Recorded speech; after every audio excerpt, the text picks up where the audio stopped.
The Forgotten House. The autumn winds howled through the small, secluded village of Blackthorn, nestled deep within a forest where sunlight struggled to penetrate the thick canopy of ancient trees. Among the villagers, tales of the Forgotten House, an abandoned mansion that loomed at the edge of the forest, were whispered in hushed tones. Its towering silhouette was visible even from the town square, shrouded in an aura of decay and mystery. They never dared play near it, nor did the elders allow people to go anywhere near it. 5 friends, Jonathan, Evelyn, Peter, Rebecca, and Samuel, found themselves inexplicably attracted towards the mansion. They were all devoted Christians attending the same church, sharing a bond of faith. Jonathan, the eldest and being a curious historian, had found this old journal hidden deep inside the church's archives. The journal hinted at dark secrets hidden in the crumbling walls of this mansion. Driven with both conviction and curiosity, he persuaded them to share it. The sun was low in the sky by now, while a strange orange hue seemed to bite into the atmosphere as they approached the deserted house. The path to the house was sticky with thorns and soaked with the smell of wet earth. Rebecca tightly clasped her cross necklace as she whispered a small prayer under her breath. "Are we sure about this, Jonathan? This place feels wrong." Jonathan fiddled with his satchel, where the old journal rested. "Faith guides us, Rebecca. If there's darkness here, it's our duty to uncover it and bring it into the light." Samuel, always the skeptic, scoffed. "Or we could just leave it alone and not wake whatever evil sleeps here." It appeared as a looming house of shattered stone and dripping wood. Ivy crawled along its side, and the windows, encased in grime, resembled blind eyes staring back at them. The gate creaked menacingly as they pushed it open. The noise seemed like a warning that they were being watched. The main door swung ajar, as if opening a window to the inside. The air was quite thick with dust, and the floorboards groaned as if they hadn't taken a weight in years. A grand chandelier hung precariously from the ceiling, its crystals dull and coated with cobwebs. Faded portraits lined the walls, their subjects' faces obscured by time and grime. This place was once beautiful. It's so pitiful to see it like this. More nodding, Peter glanced at the decaying splendor revealed by his flashlight. Whoever lived here must have been wealthy. Look at the craftsmanship. He opened the journal and started flipping through its pages. Apparently, this mansion belonged to the Marlow family, a devout Christian household. But something occurred here, something so gruesome that it was written out of the town's history. As he said that, the group heard a faint whisper seem to drift through the room. Everyone froze. Did anyone else hear that? Rebecca asked, her voice just barely above a whisper. "It's just the wind," Samuel said, although he hunched up tightly around the flashlight. The group split apart to explore, but none of them ventured too far from the others. Jonathan and Rebecca check out the library with its shelves of books untouched, the leather covers cracked with age. Evelyn and Peter examine the parlor, whose once luxurious furniture now hangs in tatters. Samuel hung back near the entrance, his hesitation obvious for him to go deeper into this place.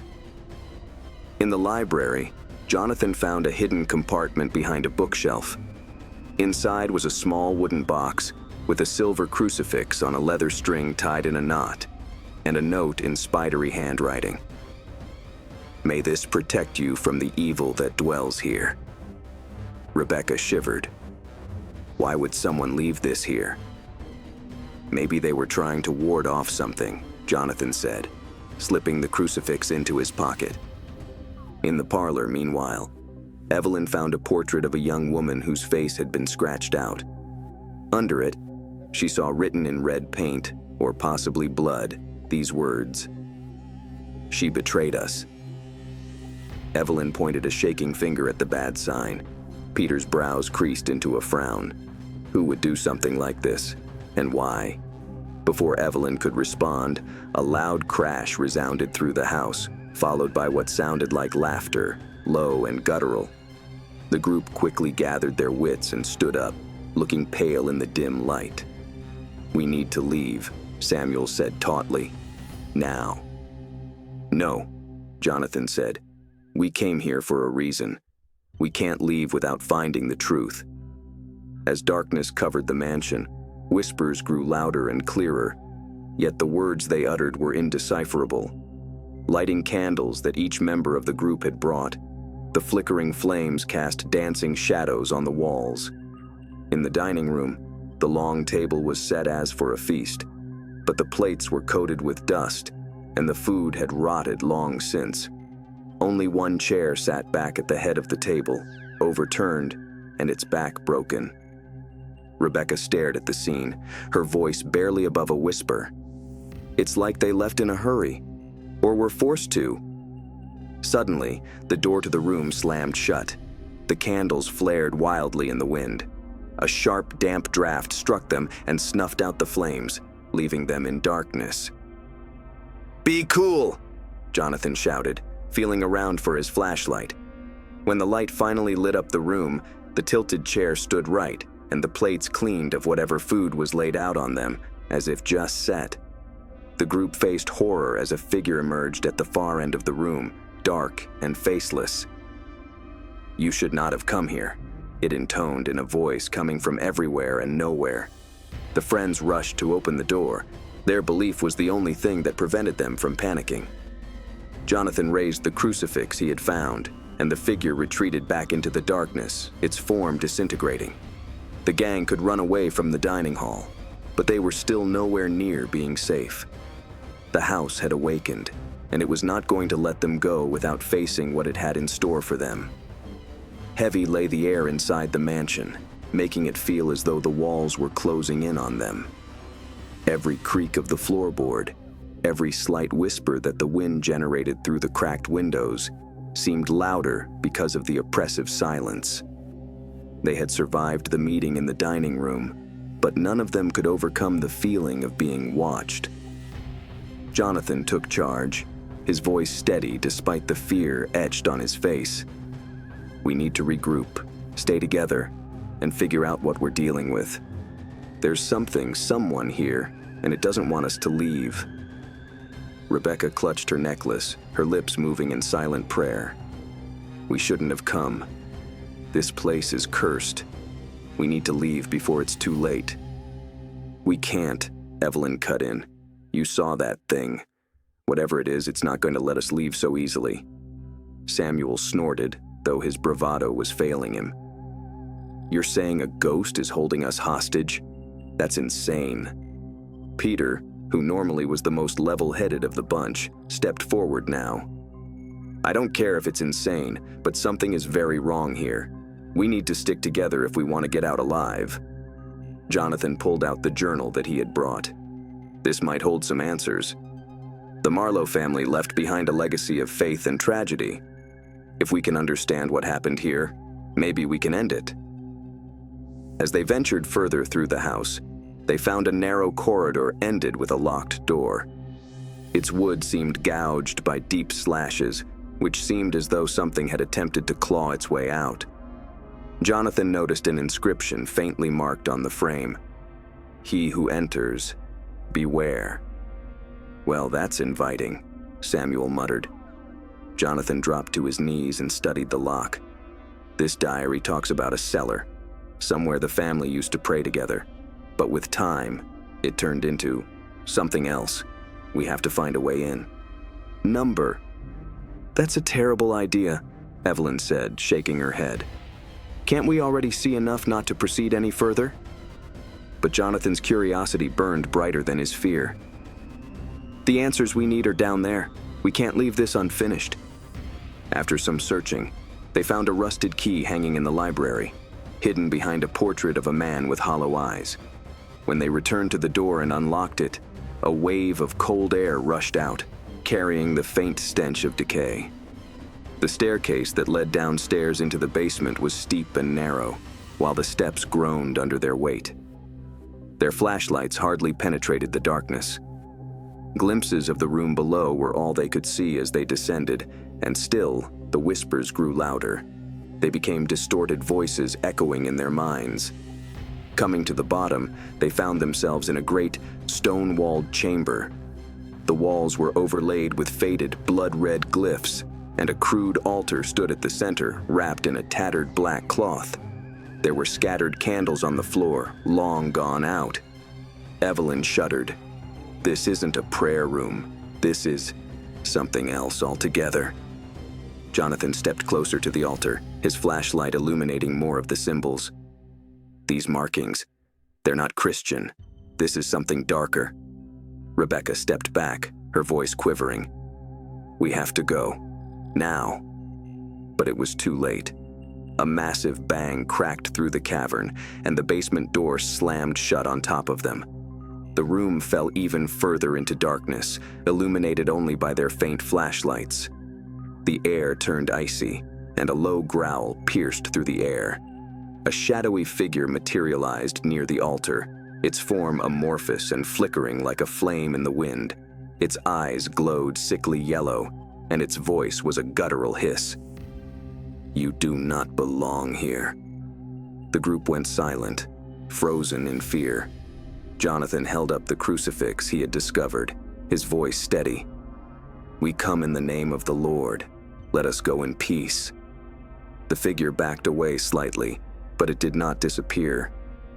It instead spoke out in a bone-chilling laugh that echoed through the chamber. Your faith is weak.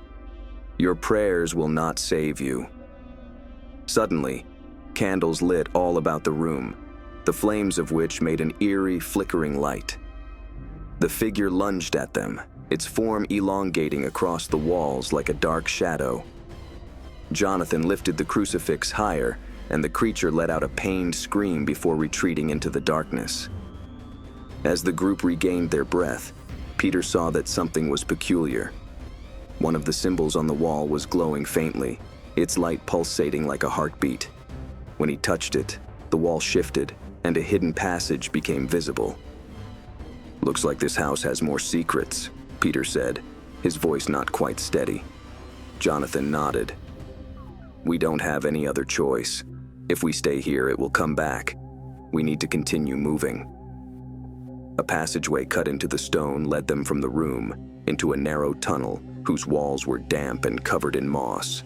The air stifled, and the whispers trailed after them, growing louder with each step.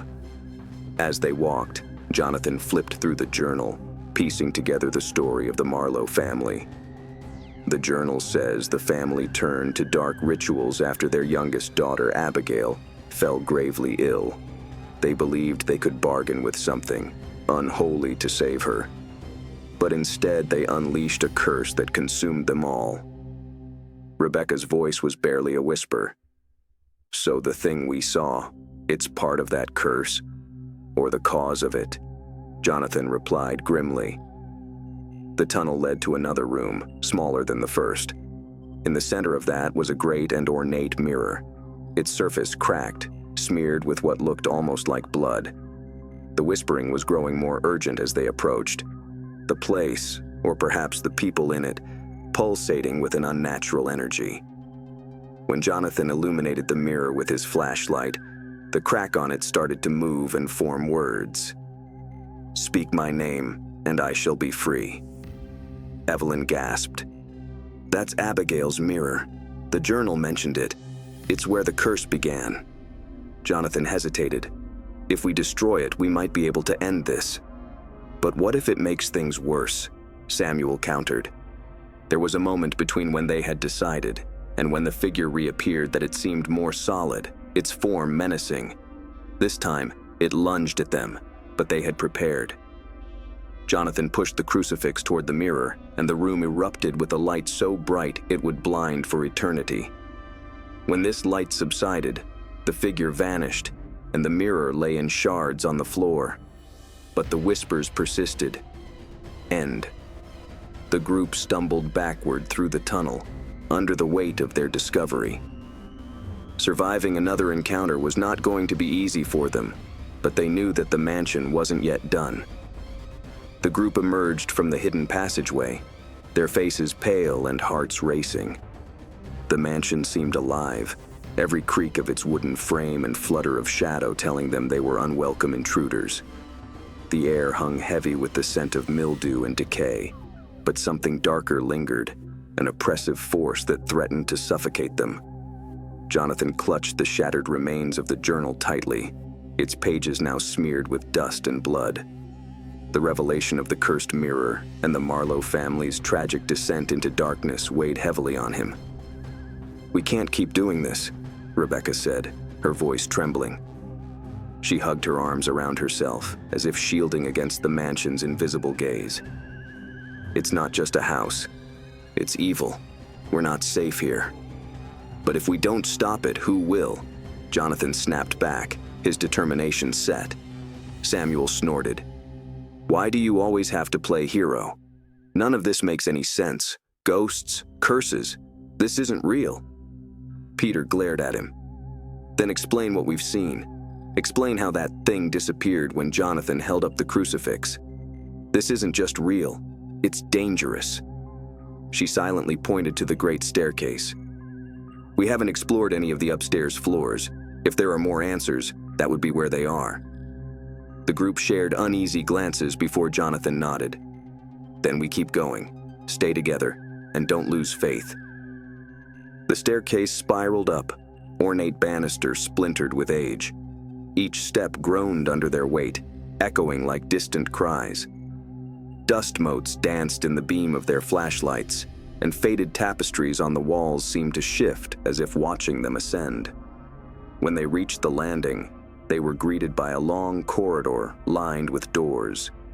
Each one was slightly ajar, revealing glimpses of the rooms beyond, broken furniture, shattered mirrors, and tattered curtains swaying despite the still air. Rebecca paused at one of the doors, her hand hesitating on the knob. "What if there's something waiting for us?" Jonathan gently moved her hand away. "We'll face it together. God is with us." As they pushed open the door, a wave of cold air swept over them. The room was a nursery, walls once cheerful but now peeling and stained in places. A rocking horse sat dimly in the corner, with peeling paint and unnervingly lifelike eyes. There was a crib in the center, draped in rotting blanket. Evelyn shivered. This must have been Abigail's room. Jonathan went cautiously to the crib, his flashlight casting shadows to reveal that it held a doll. The porcelain face was cracked and the glassy eyes seemed to follow him. Under this hideous object, he found a leather-bound diary, the pages brittle with age. Jonathan began flipping through the diary, speaking aloud. "They say God loves us, but why does he let me suffer? The shadows come at night, whispering secrets. They promise to make me better if I do what they say.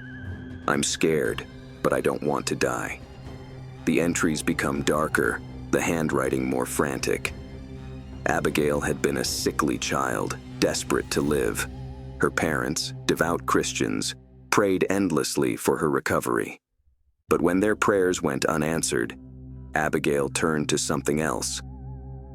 "The voice in the mirror says it can save me, but it needs something in return. I don't want to hurt anyone, but the voice says I have to." She gasped. She was just a child. She didn't know what she was doing. Jonathan nodded grimly. But her desperation opened the door to something terrible. The diary was suddenly pulled out of his hands, and darkness fell over the room. The rocking horse began to creak, moving on its own, and a child's laughter echoed around them, soft at first, then building up to a maniacal pitch. A figure emerged from the corner. Small and huddled, it seemed like a little girl at first, but when the flashlights hit her, they saw her face, hollow eye sockets, and a mouth twisted in some gruesome scream. "Why'd you come here?" the figure rasped. "You can't save them. You can't save anyone." Rebecca screamed, clutching her necklace as Jonathan hoisted the crucifix. The figure recoiled, but vanished into thin air was not in the cards. Instead, it lunged at them, its laughter turning into guttural roar. Peter grabbed a wooden chair and swung it at the apparition, but it passed harmlessly through, shattering against the wall. Evelyn began reciting Psalm 23 aloud, her trembling voice growing stronger with each word. "Even though I walk through the valley of the shadow of death, I will fear no evil, for you are with me." The figure let out an ear-piercing shriek and dissolved into a cloud of black smoke, which seeped into the cracks of the walls. The group moved to the next room, shaken but determined. It was presumably the master bedroom in which the Marlows probably spent their last days. The air was heavy with the smell of decay, and the canopy over the bed was in shreds, revealing a blood-stained mattress. He found a Bible on the nightstand, its pages ripped and daubed with blasphemous symbols. "They tried to fight it," he whispered, "but their faith wasn't enough." Samuel rolled his eyes. Or maybe it was all in their heads. Grief makes people do crazy things. Rebecca glared at him. "How can you still deny what's happening? We've seen the impossible with our own eyes." Before Samuel could say a word, the door slammed shut behind him, and the room grew as cold as death. A faint voice started chanted louder with each repetition. "She betrayed us. She betrayed us." The group was huddled together as the bed began violently shaking. From beneath it, a hand, pale, skeletal, reached out from the floor, scratching at it. Jonathan dropped to his knees and began rummaging the nightstand with frantic speed. He pulled open the drawer and seized an unrolled piece of cloth in which lay a key. Written on the cloth in hasty scrawl were the words, "The attic is the final sin." "We have to go to the attic," Jonathan said, tucking the key into his pocket. "Are you insane?" Samuel snapped. "We just barely made it through the basement, and now you want to go to the attic?" Evelyn laid a hand on Jonathan's arm.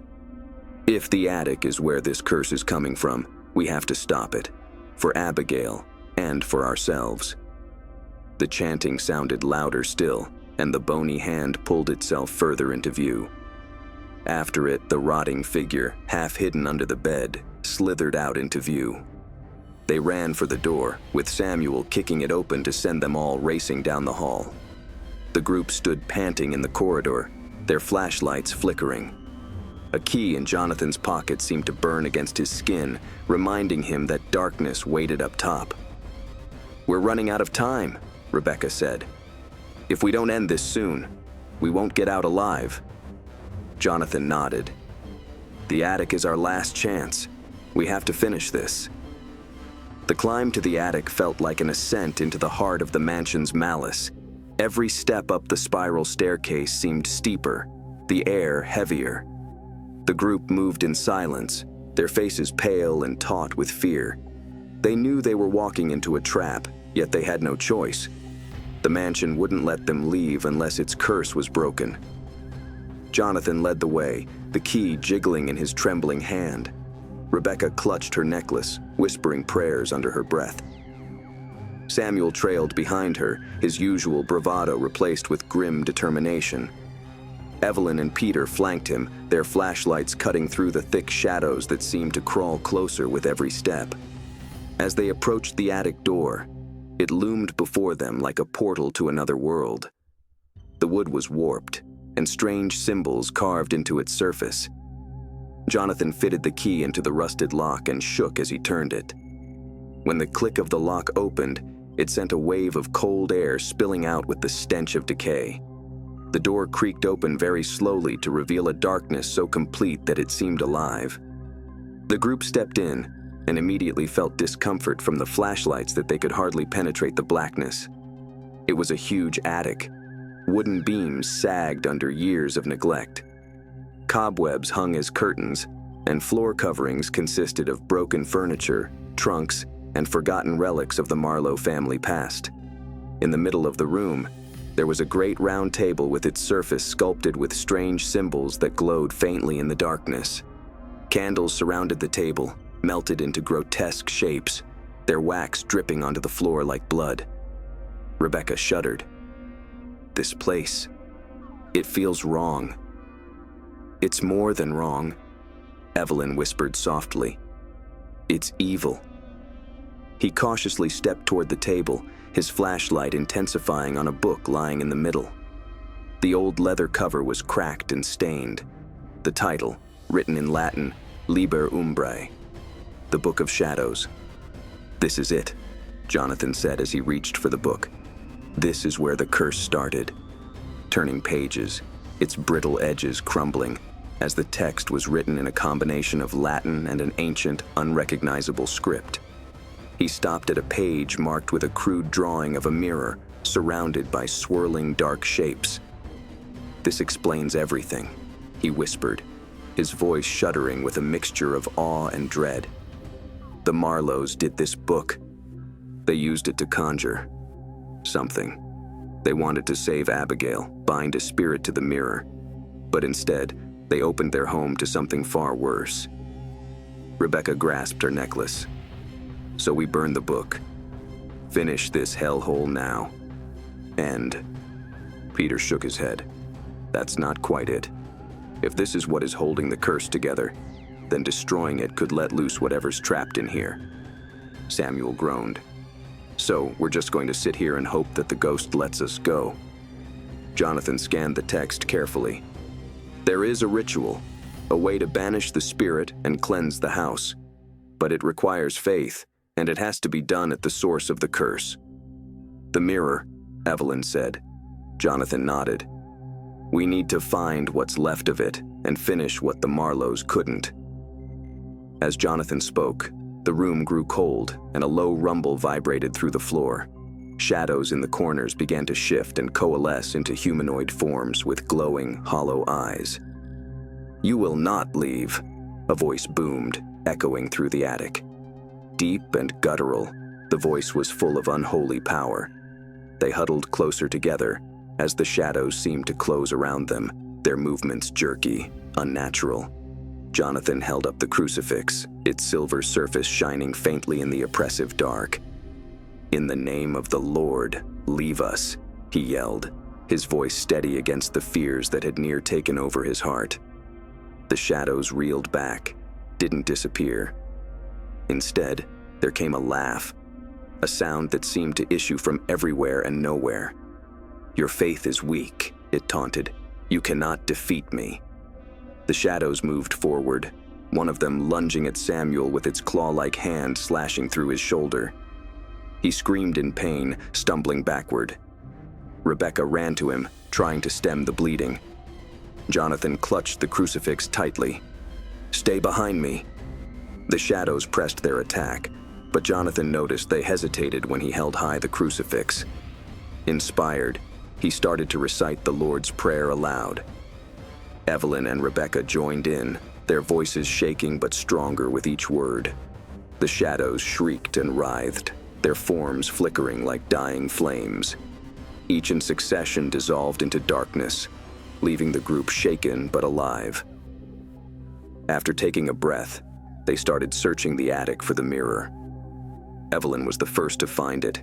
It was hidden under some tattered sheet in the corner of the attic. Its surface was cracked and blackened, the frame warped as if by fire. This is it, she said, her voice barely above a whisper. Jonathan put the book on the table and started preparing the ritual. He drew a circle of salt around the mirror, lit the remaining candles with his shaky hands. The text says we need to pray continually during the ritual, he explained. Our faith is the only thing that can banish the spirit. As they started the ritual, the room erupted in chaos. The shadows went back, more abundant and vicious than before.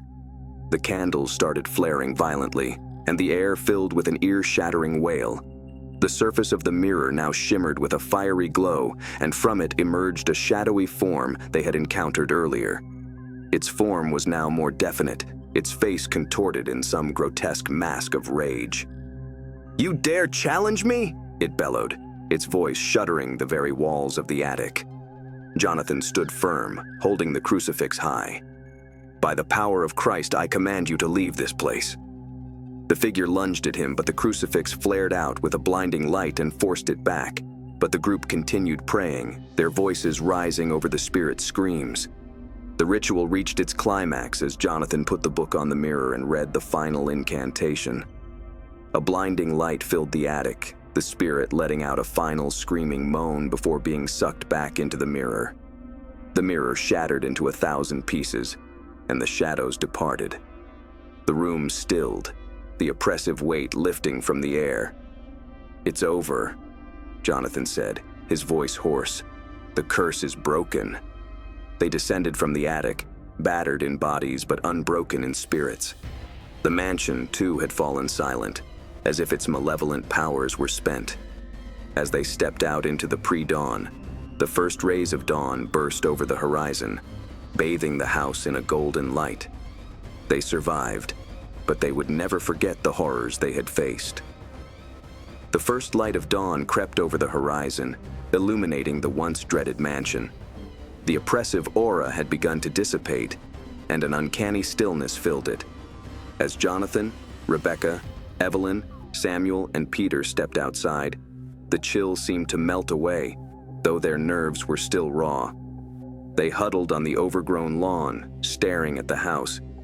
The memory of what they had endured in the attic lingered like a heavy shadow over their minds. The shattered pieces of the cursed mirror, the wailing spirit, and the light of the crucifix were seared into their memories. Rebecca clasped her necklace tightly. "We're alive," she whispered, her voice trembling. "Thank God we're alive." Jonathan was wiping the sweat and grime from his face, still carrying with him the weight of the Liber Umbrae. "We lifted the curse," he said, not showing any triumph in his voice. "But the story of this mansion still hasn't ended. We need to know the truth that really happened here." As they stood there, something extraordinary began to happen. The house that once had been decrepit and shrouded in shadows seemed, to their very eyes, to change. Rotting wood healed itself. Windows bore no cracks or grime of decades, and that oppressive atmosphere clung to the light like mist at sunrise. Evelyn gaped. "It's healing." "It's as if breaking the curse restored it," Peter said. "But why now? Why not when the Marlows died?" Jonathan looked up to the Liber Umbrae. "Because the Marlows' faith wavered. They turned to darkness out of desperation, but they could not finish what they had begun. We did. They turned to leave, and Samuel, still nursing his wound from his shoulder, stumbled against the front door. It swung open with a creak and revealed the pristine interior of the restored house. "Should we go back inside?" Rebecca asked hesitantly. Jonathan nodded. "We have to.